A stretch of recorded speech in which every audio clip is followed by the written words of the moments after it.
Magandang araw muli mga kababayan ko at welcome dito sa aking YouTube channel. Ako nga pala si Daddy D. At heto po, nandito tayo ngayon sa may Manila Baywalk Dolomite Beach. At atin na naman pinapakita yung kaganapan dito. So ayan po no, dito sa Manila Baywalk Dolomite Beach sa ngayon.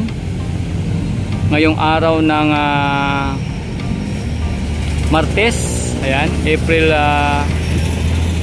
29. So nandito po yung ating mga Coast Guard.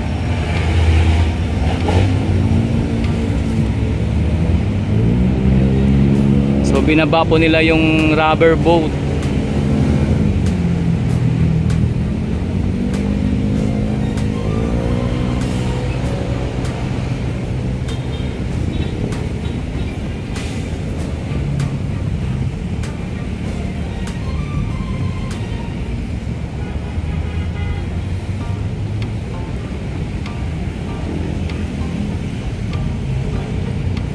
Ayan, binababa po ng Coast Guard yung ang rubber boat mga kababayan. Siguro baka ano sila, magro-ronda sila ngayon dyan dito po sa mismong baybayin ng ating Manila Baywalk Dolomite Beach.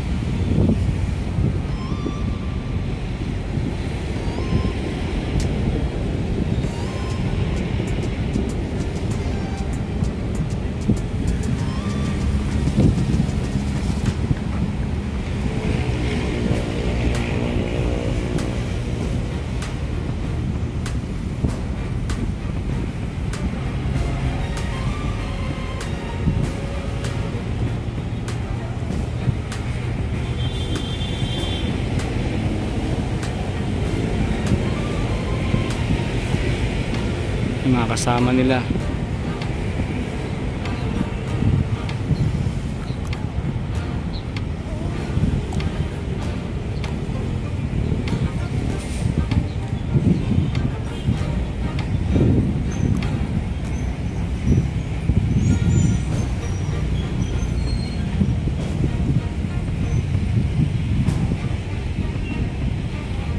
Kung mapapansin nyo po mga kababayan ko no, medyo mataas na po yung sikat ng ating haring araw.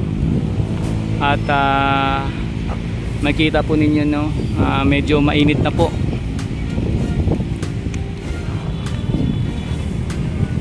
At ito yung mga Coast Guard dyan, ay mukhang meron silang gagawing ano dito, pagroronda.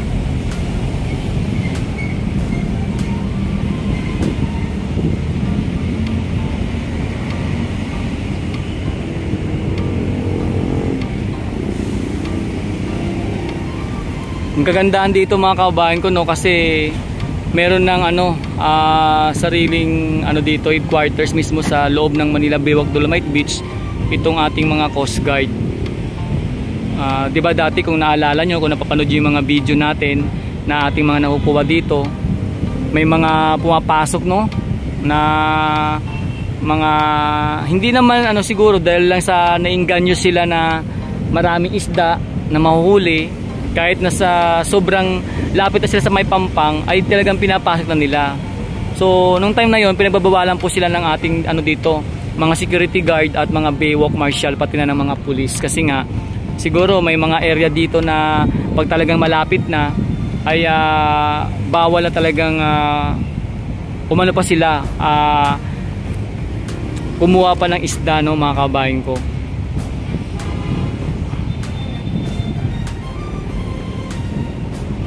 Nakasakay na po sila.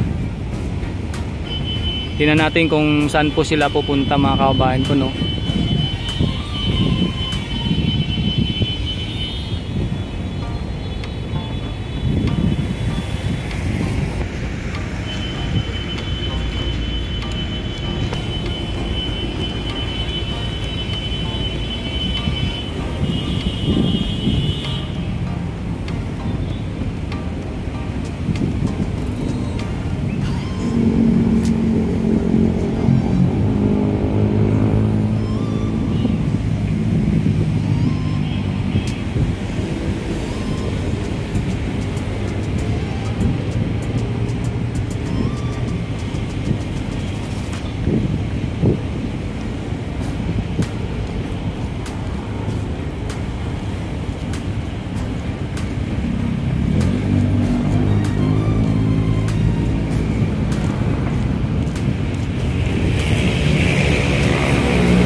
So doon po yung ano nila, tungo sa direction na yan, papuntang ano,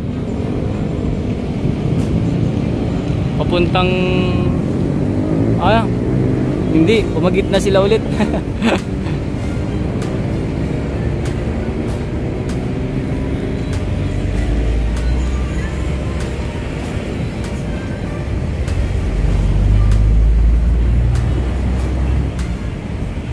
Pupuntang kanila yung mga barko na yan. Doon sila patungo oh.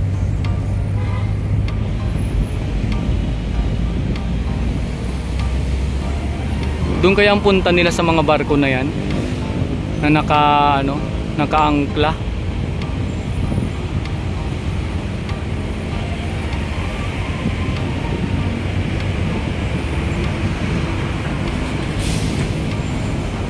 Hindi na kayang pag i-zoom pa malayong na masyado, malabo na. So yung nakikita nyo mga kababayan, yan po yung ating mga dito, mga Philippine Coast Guard, na kung saan ay talagang nandito na sila sa mismong area ng Manila Beach. At maganda po yung nangyari dito kasi nga talagang dito na po sila mismo. So kung makikita ninyo sa ngayon ay siguro pala sila, nagro-ronda mga kababayan ko. So hindi naman nila pinuntahan yung sinabi natin nung una dito. Mali po ako ng kasabi. Ayan, baka sila po ay nagro-ronda lang sila mga kababayan. So yan po yung ating pinapakitang ganap dito sa may Manila Baywalk Dolomite Beach, at kung saan ito nga po yung ating pinaka-update dito. Hanggang sa muli mga kabayan ko, maraming salamat. Ito nga pala si Daddy D, at salamat po sa inyong panonood. Salamat po.